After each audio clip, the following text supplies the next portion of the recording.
Today, we are diving into episode 5 of Age of Attraction, where the chemistry is still hot, but the emotional cracks are getting impossible to ignore at this point. So, this episode, it gave us some tension. There's a lot of passive aggressiveness.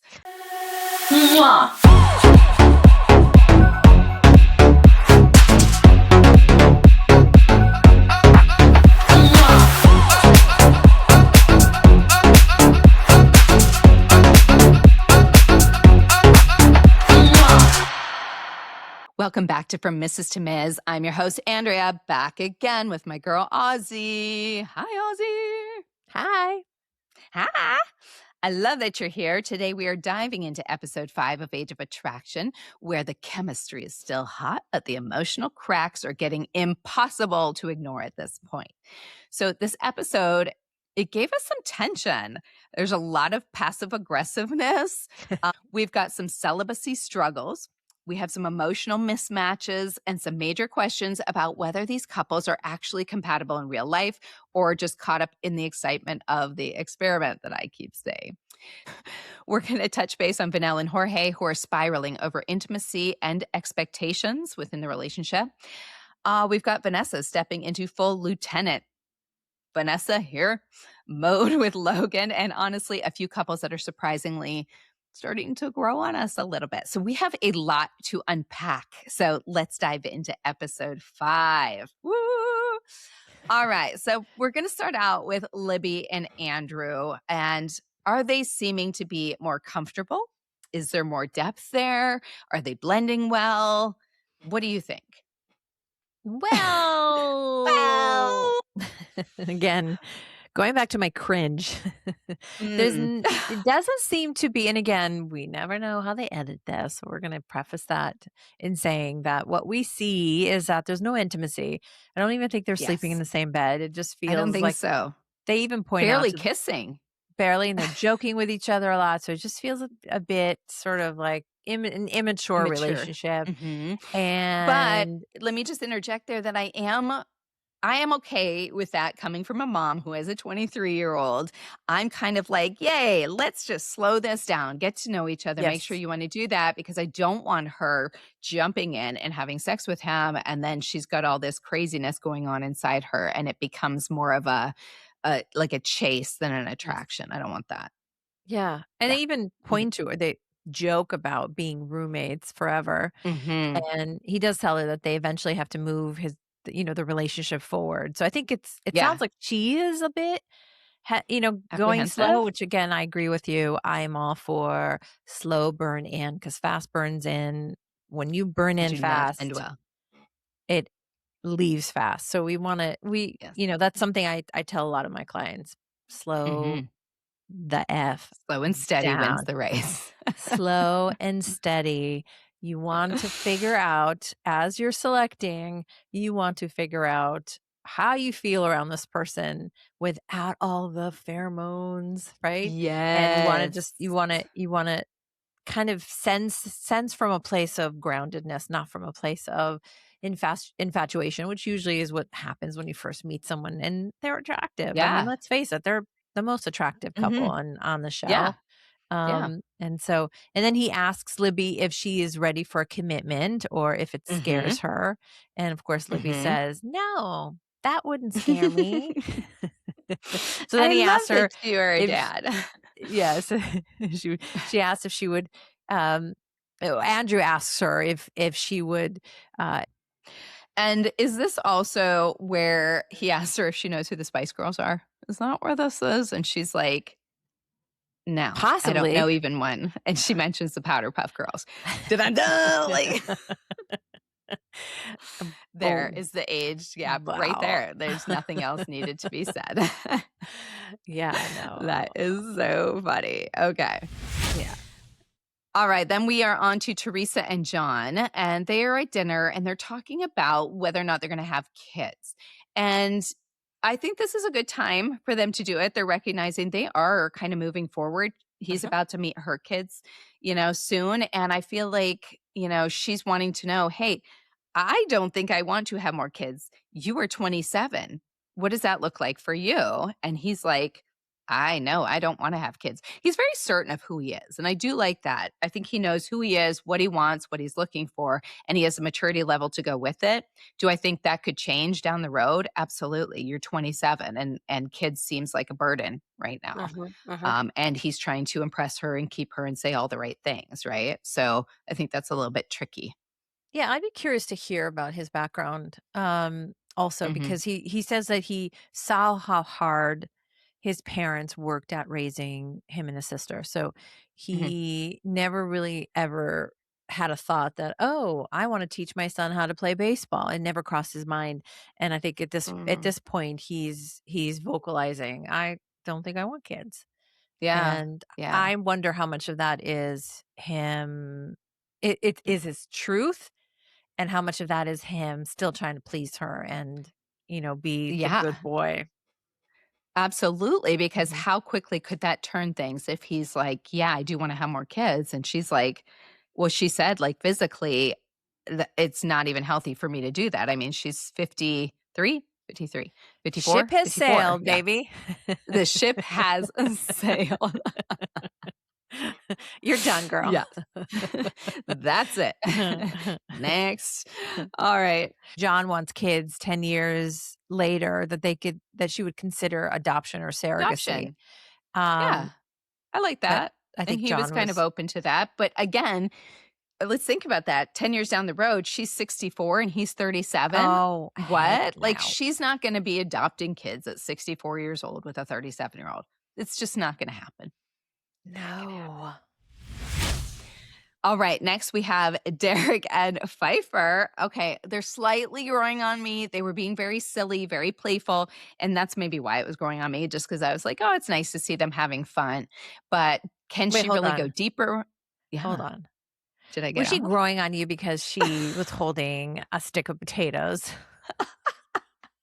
Yes, I like the stick of potatoes. It was fascinating, and there was somewhere I was in Washington recently, and I saw a sign for this stick of potatoes. It's like really thinly sliced potatoes on a stick, and I was like, "Wait, his is all gone, and she still has a full one." And that's very upsetting to me when people buy things and just don't eat it. I couldn't handle that. That's where my concentration was.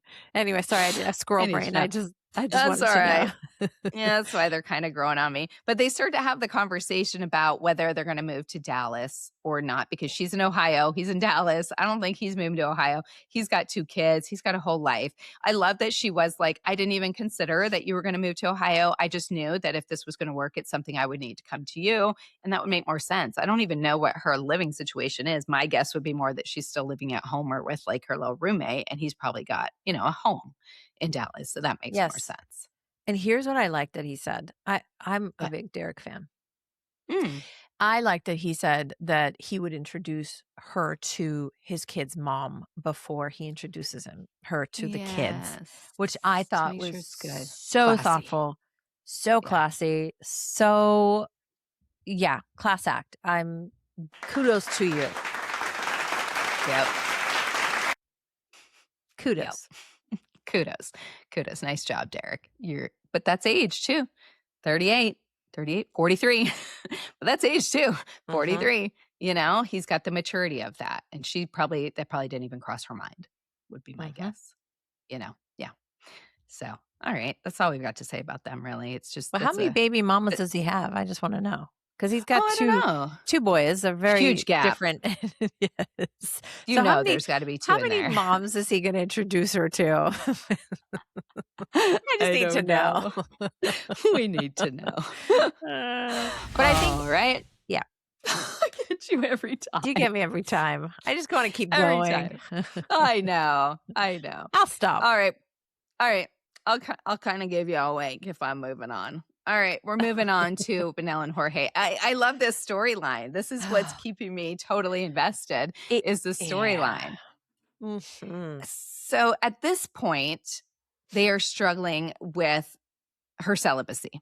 right? So, they're kind of implying, well, no, they're not implying. They cut to the middle of the night, 3 in the morning, where we hear them talking, making their noise, all that good stuff. And he basically says something about, I know you keep saying you're celibate or you want to be celibate, but what was that you were just doing? And then she says, oh, that was just oral intimacy. So, my question for you as a dating and coaching expert, Aussie, and all of things sex too. I think you know a lot about that. Is oral intimacy considered sex? Is she already breaking her own rules with having oral intimacy? Do you think? Well, anything that falls under the umbrella of intimacy is intimacy. I mean, Intimacy is sex intimacy. is the act of intimacy. It's an act, right? And Mhm. oral sex, I mean, you could call it what you want to call it, but if you're giving your partner oral, you're having oral sex, Sex, right? yes, And especially if you are ejaculating, I mean, that's it.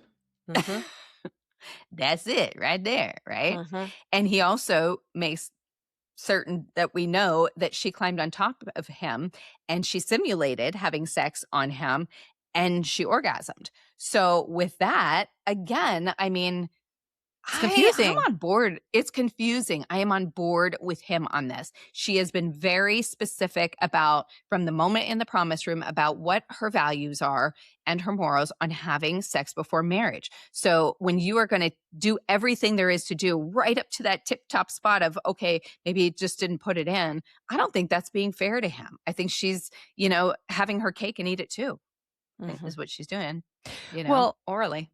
okay, there's so many sides to this, right? I mean, one Yes. thing I teach my kids when you're with a partner, any partner, I don't care who it is, mostly a woman. Mhm. And I'm saying mostly a woman because I think it's important that women's no gets heard. And a woman Yes. says no, and you don't need to fight it, and you don't need to Yep. quantify it, and Right. you respect it Yes. across the board. When a woman says Mhm. no, you just take it as a no, even if she doesn't mean it and she does other things to you. It's a no is a Yes. no. I Yes. was so adamant about that with them because I think it's so important because there oftentimes are blurred lines, right? Yes. A lot of people say that She's blurring the what line. women say, is not what they mean, and what they mean is not what they say, right? Like there's a lot of confusion. I think a lot of confusing signals can come your way, Mhm. and I think it's important that regardless, if she says no and then she changes her mind, you stick to the no. Yeah. Right. So I think on Yeah. the one hand, I would have really loved to have seen him just accept her no and maybe have a conversation with her in a way that's not him being frustrated, but him kind of going, "Hey, I'm going to respect your no. And we're not Mhm. going to do that right now. But I want you to know I'm so Mhm. attracted to you. When you're ready, we're going to get there." No, no, but I'm ready. No, I'm going to respect the fact that you said you want to be celibate, and I'm going to honor Mhm. that. Instead of So you're saying challenging he her. should have done that earlier, like before the oral intimacy even began, and she started to go down there? Is that where he should have been like, "Hey, listen, this is not what you said you wanted to do. Let's just take a moment and like get in the right Well, headspace, We don't in the really right know head." we don't really know what she was doing other than she climbed on top of him and she was simulating an orgasm. So if she's Mhm. simulating an orgasm, yeah, you stop her, you take her off of you, and you just say, "I'm going to Yes. respect you," right? On the other hand, speak to any man and they'll say how hard it is to literally um, It to is. s- to Stop in the moment. not to stop, right? Like because he's attracted to her, so you can't really Yeah. deny the attraction. Yes. It's a v- Very it's a fine line. complicated it's a complicated line. Yes. And Yes. her immaturity, right? Her Mhm. immaturity, you know, shows a lot here Mhm. where Mhm. she's not meaning what she's saying. And I think that's what Yeah. he's challenging in her is, well, you're confusing me. You're giving me weird signals and I don't play that. Yeah. Like I don't do Yeah. that. Right. And I was really rooting for her to be strong in her convictions because she was so like, this is who I am. This is not what I'm going to do. That's not going to change things. She literally says I'm not going to have sex until marriage. And if I never get married, I will never have sex again. And I wanted her to really stick to that and stick to her own guns on that, and not make it so uncomfortable and tempting for him. I didn't like that she did that. I just wanted her to kind of be the adult and be the grown up and be like, hey, that's all we're going to do tonight. I mean, yeah, that sucks. But she's not. But she's not. She's used to getting her way. It right up to, yeah. She's used to getting her way, and she hasn't quite lived life to understand that you don't do that.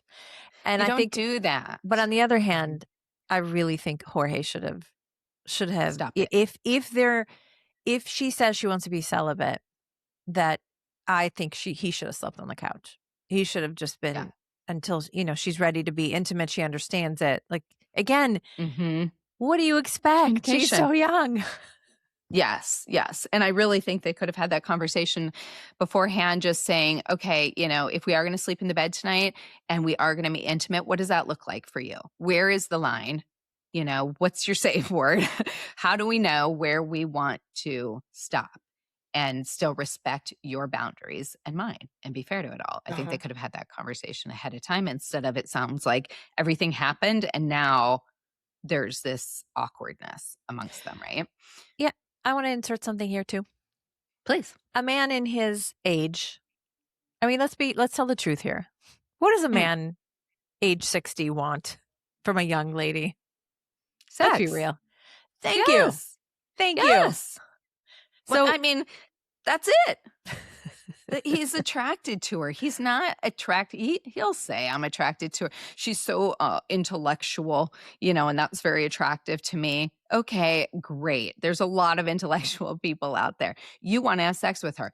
And I question, does he even want to get married again? And so now you got to think about, if he never wants to get married again, then he just needs to write sex off because she's never going to have it until she's married. What is this relationship going to do? How is it going to serve him later down the road once the honeymoon phase is over? We're about to find out. This brings up a very big topic that I think we brought up on Menopause Love Lounge and our other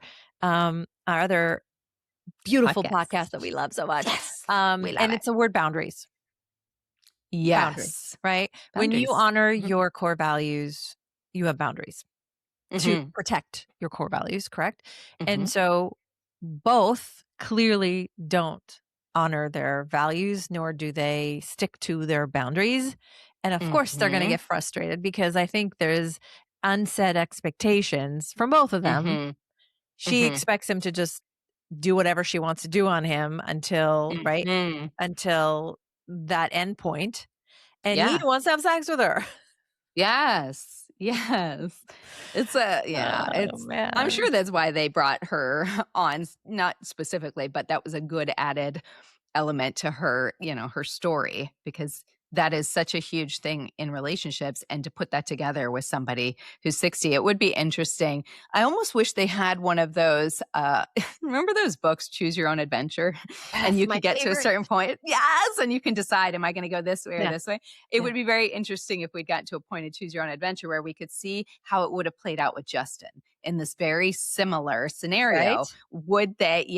Would she, because she wasn't as attracted to him too. So that would have allowed her to, really respect her own boundaries a little bit more. But it would have been interesting to see how far that would have gone, or if he would have pushed it, or I don't think he would have. Andrea, I just don't think he'd be on the Let's consider the source. She's 27. Yeah. She likes attention. She needs a daddy. Or zaddy. She needs like, I don't think it would have made a difference unless she had a guy who's really strong in his boundaries and said, I adore you, but no, I'm going to respect you. And I'm going to respect me too. Right? Yeah. Both ends. I think Justin would have more likely done that. I feel like, just from what we learned about him. But, and I don't know what his age was. Either, I don't know. You flaunt that you flaunt that thing on top of your thing, Put two together, girl. I don't know how a guy would just have that discipline to just be like, all right, off of me, I can't.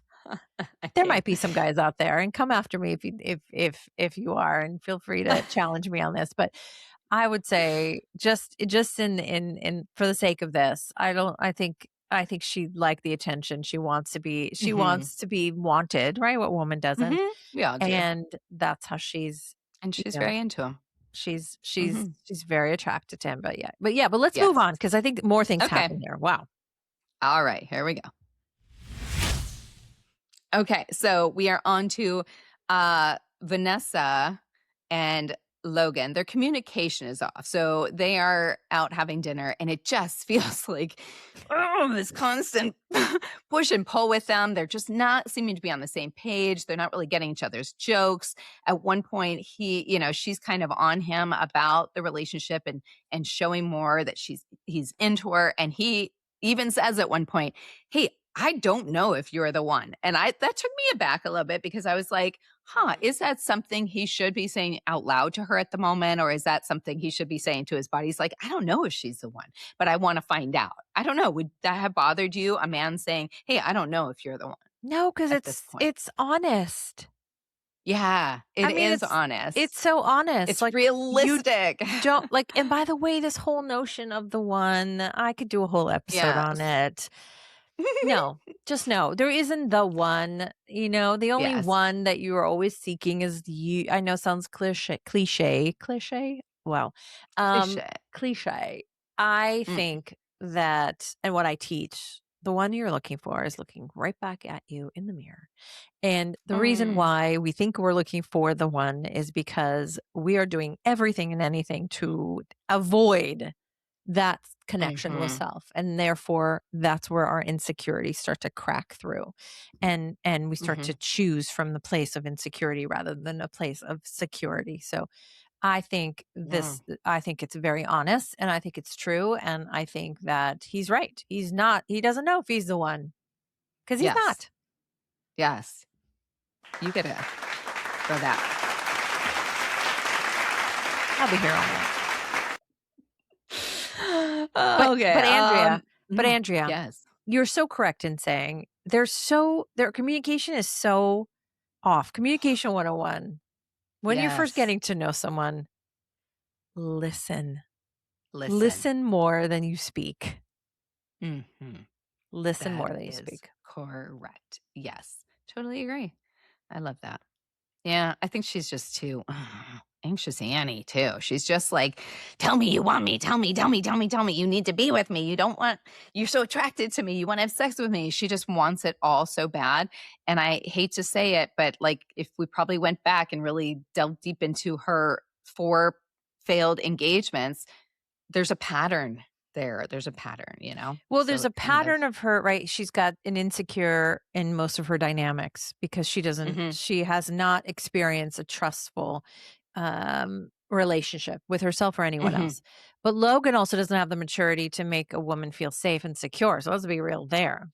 Right. Yes. So that feeds into that dynamic of that push and pull, right? You sense that push and pull because both have this immaturity that hasn't really developed yet, where they trust each other. And until they start to trust each other, we're going to see this banter. We're going to see this dynamic kind of feel off because they're testing one another. Yeah, absolutely. Yes, ma'am. All right, up next, we have Leah and Chris, who are also not on the same page. So this is great. We're segueing right into this one. She keeps pushing. Train wreck. Oh, God. So this is where they come back from their brunch with everybody. And, then we are going to find out, they're supposed to meet families here coming soon. But he comes in from this brunch and he's like, I need a nap, girl. And she is like, what? The way I took it, we've been partying all night, man. What do you mean you're going to nap? Let's keep the party going, until she says, we just had brunch.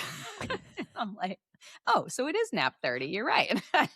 Brunch leads you to a nap on a Sunday afternoon. So it's perfect. But what really is underlying here is he needs a moment. He needs to go take a nap and just be away from her for a moment. And he says, I'm used to being alone a lot. I'm not used to somebody wanting to be with me 24/7. And her response to that is, how are we going to nap when it's so bright out? And I was like, now she's invited him for the nap. and she's just trying to steer in every direction. I get, he's like, yeah, it's beautiful outside. And she's like, how about we just go sit and have drinks on the patio? I mean, she does not want him to take a moment from her. And this is where I really feel like, you too. Like, he's just in it just to be in it. And she is wanting, she's wanting him. And she is pushing, pushing, pushing. And I didn't like it. God, if I ever looked that way years ago. And what I try to tell the listeners, it's crazy when you actually see that. And I love that I acknowledge that. And I'm like, ick, that is such an ick, right? Yeah. I don't like it. I'm sure we've all done it. So Yeah, well, and yeah, you see Chris. another dynamic of insecurities on both ends, right? He doesn't know how to make a woman feel secure, and she doesn't know how to Not feel at all. secure. So perfect match, right? Opposites Yeah. attract. And I think you Yay. see him do everything he can to try to set up this distance between them and Yes. really want autonomy and wants his freedom. Yes. And he really sets it up, and he starts telling her about, I think he was talking about his dad that's been sick and I mean, starts talking about heavy stuff about his dad and Yeah. that, it just got dark. But then Dark. the whole nap thing, he want to take a shower and take a nap. And instead of just being honest, again, honesty goes a long way. Being honest with her and just saying, I need I some just need some time. time to myself. Can I just Yeah. have 10 minutes and then I'll be back and I'll spend the rest of the afternoon with you, right? Just to kind of give her Yes. that. He doesn't know how to do Yes. that. So he He just shuts down, doesn't. I right? He know, just and then shuts down. and then instead she starts throwing all of these chaser digs at him, like, kind of like, "Oh, well, fine, if you don't wanna be with me, and are you really gonna leave me right now?" And she's being so passive aggressive, and Sure. you're just like, "Girl, just let him go, take a shower, have a nap." He mentioned something about the gym, work yourself in there and be like, "Hey, I'd love to go to the gym with you after your nap, that might be something fun." Oh Great, my god. Oh my but god, at least he's getting his time. if your guy told you he had to go take a nap, take a shower, what would you say? Um, God, I would love that though, for him to go Right? take his time. I would be like, okay, because you know what? That gives me time because I do a lot of stuff on my phone with the podcast and everything, and I'm, posting and stuff. So I'm on my phone a lot, and I really try to be attentive and present and in the moment when I'm with my guys. So my phone's aside. So for me, if he's like, I want to go take a shower and a nap, I'm like, hallelujah. That's like a good hour at least that I can just play and do my own thing that I wanna do right now or watch Yeah. something I wanna watch. But She isn't needs it to take that. yeah. Go ahead. Isn't that interesting how some people, because I don't think it's only women, I think men do it too. Yeah. I think some people Mhm. just have such a hard time being in the presence of themselves and Yes. and trusting that the other person, that their partner who needs a break really needs a break. I think Yeah. it's, we speak a lot about that in Menopause Love Lounge as well. We talk about Yeah. we have a few hosts that sleep separately than their partner. They live Yes. separately than their partners. And we speak a lot about that and how in midlife, we get to a point where that becomes something we really appreciate. We appreciate our time to ourselves. We appreciate Yes. the ability to sleep, where we value sleep and we value the Yes. relationship. And I think again, this just speaks to immaturity and It insecurity. it does, and I was going to add to that and say, yeah, that's about, what we talk about with being in midlife and where you are in your life that you're okay with yourself and you are grateful for that time alone. But I will say she's 41 years old. So she is kind of in that midlife range. And you would expect this more from him than I would from her. But again, that just speaks to the fact he's not that into her. That's where this comes from. If he was, I think he would be a little bit more like just different in how he was saying that to her. I think it would just be different. But I also want to add that they've got nothing else going on but this right now. Like, I don't think they're actually working. They're just in this space together. And so, you're kind of like, well, yeah, shouldn't we be getting to know each other and do everything together that we possibly can? But it's just too much. He's not into her. That's my total He take on is that. not, and that's exactly how I felt leaving that episode, where it was like, girl, Hmm. he's just not that into you. Just And recognize. he might just be, if you let him, if you start to miss him, right? Like if you give him that space, let him Hmm. miss you, Let him kind of feel the absence of you for a moment, and they come right back. They come bouncing back. How many times have you they come dated people back. who you've given them space and all of a sudden you hear from them weeks later and they realize that you haven't been around, you know? Yes, absolutely. Yeah. I totally agree with that. Yeah, well, that's it for I'm them. over All right. it. Yeah, I'm over it too. So we're heading back to Vanessa and Logan because then they cut to them actually being intimate in the bedroom. Oop, Now, oop, we're not oop. actually seeing this, but we are hearing all about it. It's like a dirty little soundbite. And, it's it's interesting because she starts kind of coaching him. Lieutenant Vanessa's at it again, and she's coaching him in the bedroom and telling him that he just needs to slow down. And she basically implied that, he, of course, orgasmed and she was like not even there. And he's like, oh my God, I'm sorry. It's been a long time. It's been a really long time. And I felt, again, is that an age difference thing? And I don't know, it's gotta be a little bit intimidating for a 29-year-old to be with a 49-year-old, and that could be the reason for the, early ejaculation, we could call it. So I don't know. I don't know. What is the deal going on there? Yeah. Would you say something like that? I was a little curious. I was like, would. because there's that novelty of being with an older woman, but then there's that reality when reality hits and Yes. you're like, you get so excited about it that you kind of talk yourself out of an erection. I don't know. I don't know what's going on for him. Yes. I was kind of wondering Yes. the same, is he really into her or is he into the idea of her? I And know. that's the part that Yes. I was kind of sitting with and wondering. But then Yeah. then apparently that things were working. And then the next morning it seemed like something They were completely great. different. Yeah, Right? and they're like, "We're definitely out of the friend zone," and that's all good. Although I would say when he responded with, "Well, I haven't had it in a really long time," I probably would have not said that. I would have probably then said, "Well, like, he could have used that to go, I'm so excited to be with you. And, I haven't been with a woman like you. And, just be like a little bit more vulnerable. I am a little intimidated with an older, beautiful woman like this," or something, could have helped instead of like, "Well, I haven't had it in a while, girl, so it's gonna be quick." Yeah, but Andrea, come on. Yeah. 29. Yeah. Yeah, that wasn't happening. So, yeah. So they're all good. They Plus are moving forward. Yeah. plus we already know that he is just kind of just his communication is just so strange. Like he just blurts things out that half the time I don't think he thinks Mhm. about what he says.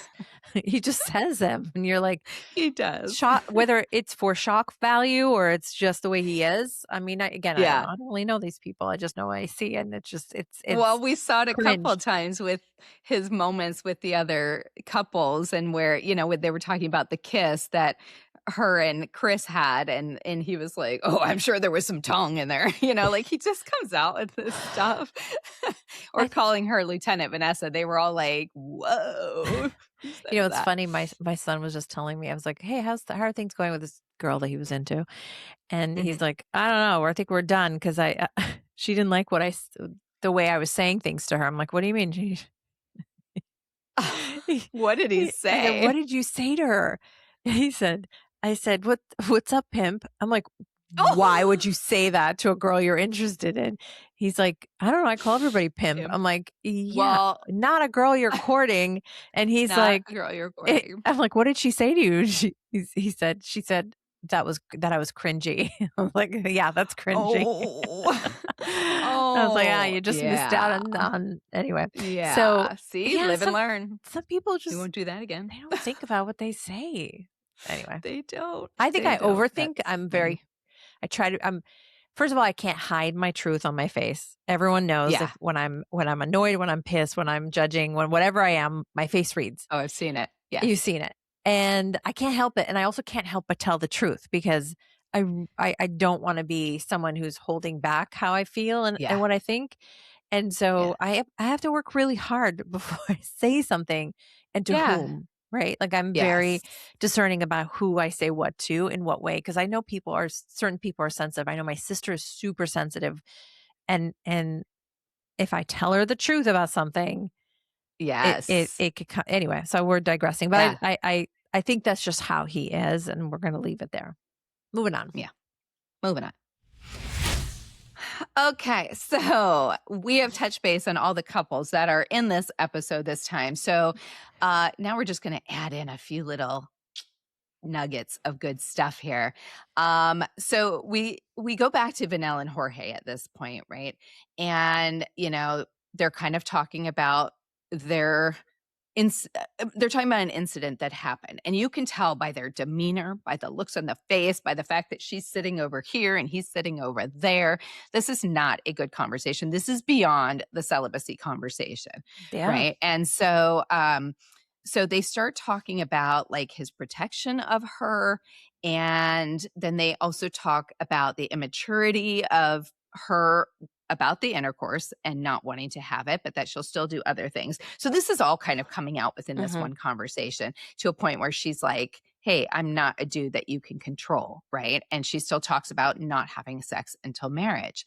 And, then he says to her, the power of life and death is in the tongue. So you need to be careful of what you say. And I was like, whoo, boy, that was a powerful statement right there that he said, and so true. And listening to him speak, I mean, and she was kept interjecting, not really letting him say, a whole lot. And he'd have to be like, can you let me speak? He's an attorney too, right? We need to keep that in mind. He knows how to get a point across. But I was like, all right, like he was schooling her right then, I thought. What'd you think? Here's the thing. From my perspective and when I work with couples, one of the things that I often remind them is the importance of being mindful about not entering into a parent-child dynamic. We see this a lot in relationships. Is that what we're dealing with here? A parent-child dynamic. It crossed over into a parent-child dynamic. Yeah. Yeah. Because now he's lecturing her. Now he's right. Like now it's coming into the, and she's feeling like a helpless little girl who's afraid and is, gotten in trouble, and he is now reprimanding or, disciplining her kind of. Yeah.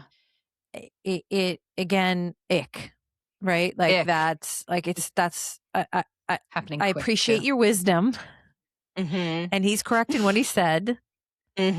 However, if this is someone you're interested in, you gotta know, right? Like that's not a dynamic. Yeah. That's not a dynamic you want to enter into. Yeah. But they also mentioned an incident that happened. I think you were going to point to that, right? Next. Yeah, go for it. Go for it. You want to talk about it? They were I guess something happened the night before too, so it gets coupled with this already like discomfort, this weirdness that they had between them about, her mixed messages, mixed signals. Is this thing that happened that we don't get a lot of information on, but apparently he stepped up to protect her with someone that approached them. And again, we don't really know exactly what happened, which is great editing because it leaves us wanting to know, well, what happened? Because she was very upset about it. And again, she's insecure already. She's already feeling like she did something wrong. Or however she's feeling, and she's not trusting, and she doesn't know him. Yeah. Right. I think just to clarify, she's upset about his reaction to the incident. Yeah. Right. Yeah. Because she doesn't trust, she doesn't know him, doesn't trust him, doesn't really, she doesn't, again, he's also coming from a different, again, here's where the age thing comes in. He's from a different generation. And that generation, their job was to, you step up, you protect, you provide, protect, and procreate. That is your job. As a man, you're there to protect. And she's coming from an era of, I'm a woman. I could do I'm independent. I could do whatever I want. I don't need you to help me. I don't need you to protect me. Right. So again, this is where you start to see that big rift between two generations. I think there's 3 generations. No, how many generations between them?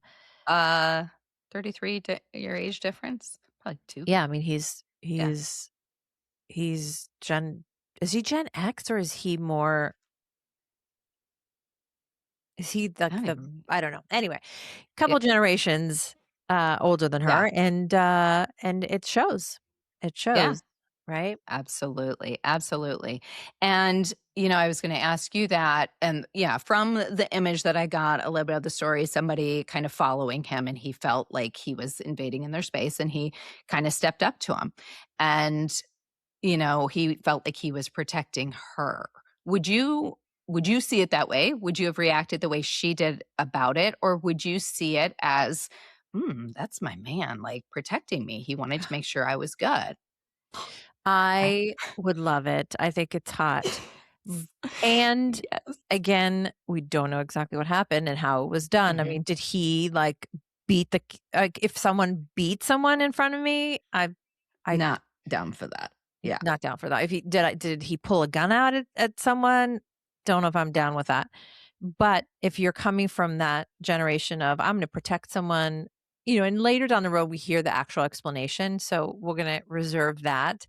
I think there's more. He puts more context to exactly what happened. Yes. And so we understand a little bit more of why why he has to watch his back and then also watch his woman's back. Yeah. So it made sense, but again, her immaturity, her lack of trust in him and herself in this, and I think she was looking for an out. Yeah. Yeah. At that I point. agree. I would be the same too. I'm very big on feeling safe and protected by my person. And I love the little chivalrous things of moving me on the inside of the sidewalk. I love the hand on the small of my back as we're, going through an area, or holding my hand behind you. Don't, no man left behind. And, so I would respect that. But again, we don't know the whole situation of what actually transpired. So that could change my mind. So that'll be interesting to talk about later. So at this point, after they have this whole conversation, which did not go well on both of those terms about the celibacy and about the incident, because he's telling her, hey, you need to figure out what you want, what you don't want. She's just like, okay, so I guess we're good. And he's like, well, what does good mean? And she's like, I guess we're good to go our separate ways. And she was like done and out. And I was like, wow. And then she got up and walked out and, started taking off her microphone and everything. And then they cut to her on the sidebar, very emotionally upset about the situation because she does care about him a lot.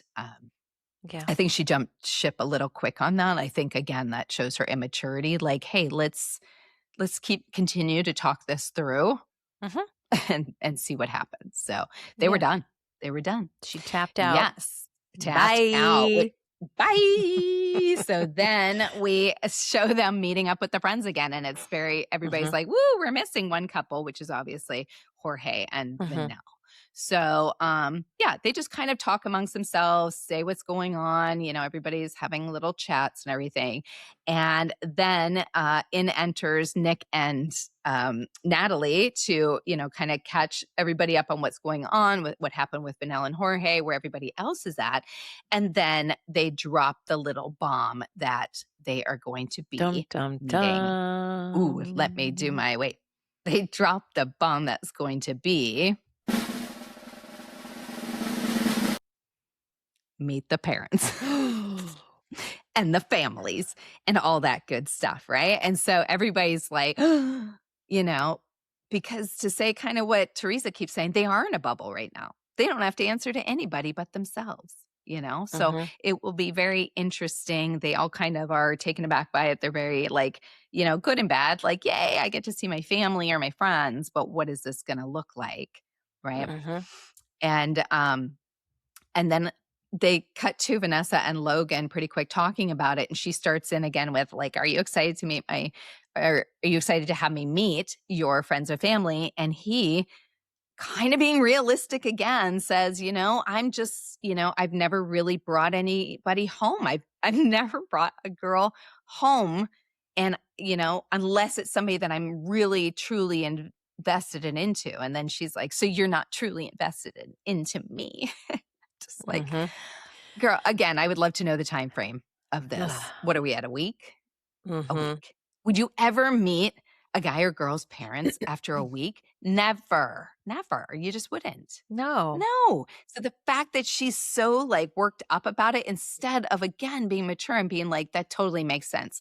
So hopefully they understand, that we're not getting married right now. She did say that. We're just kind of, hanging out, but there is intention there. So weird. It's hard when these shows move so quickly through, like to do that kind of stuff. It puts a lot of extra pressure Well, it on that. brings it, it's good TV, right? It sucks the viewer in and makes him want to see the next and the next and the next and the next. It keeps viewership. And, it's brilliant. Keeps me going. It is. I know. It keeps us interested. Well, and it also it ended with John kind of snickering at them because of the conversation they had. And then Teresa is like, glad you think that's funny. And he's like, I didn't, what? And he's like, what do you mean? And she couldn't even answer because we know it doesn't have anything to do with that. It's about the fact that now she is going to have to introduce him to the kids, which is what she's most worried about, right? So she kind of stormed off. He did go after her. That was great and beautiful, and they'll talk it through. But that's kind of where it ended, like her saying, we are in this bubble.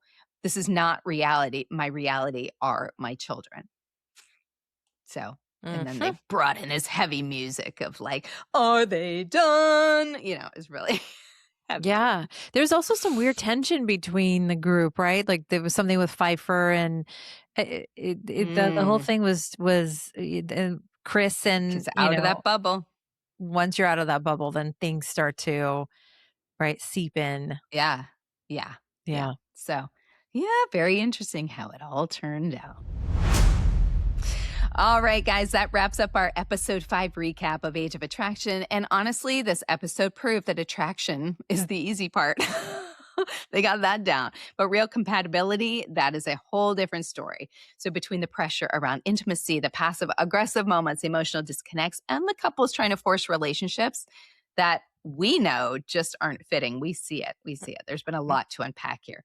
But we want to hear from you. What relationship behavior in this episode stood out as the biggest red flag for you? Do you have one that stood out for you as the biggest red flag in this episode? So many.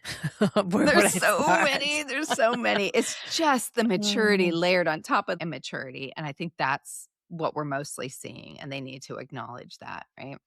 Yeah. Again, performative, and you just you wonder how much of it is truth, how much of it is not. It's just, at least that's what I wonder. I don't know if other viewers think the same. Yeah. We don't know. I always kind of look at it going, interesting. Like I'm entertained, but I'm also weary of some of the stuff. But lots of red flags and more juice to come. And I cannot wait to see what happens with the families. I know. It's going to be so good. So make sure you are staying on top of it. We have episodes 1 through 4 recap out now. You can find any of those at from.mrs.2.ms. You can also chat up Aussie if you like what she's got to say as a dating coach and somebody that helps with relationships. You can check her out at I Am Aussie Osborne. And don't forget to watch these full videos of our reactions, because this is what's really fun when you see our faces when we talk about this stuff. And don't forget to like, follow, and subscribe. All right, you guys, that's it for us. I'm Andrea Kanoki here with Aussie. We will see you next time for episode 6 recap of Age of Attraction. Signing off, Lieutenant Andrea. Lieutenant. Bye. Bye.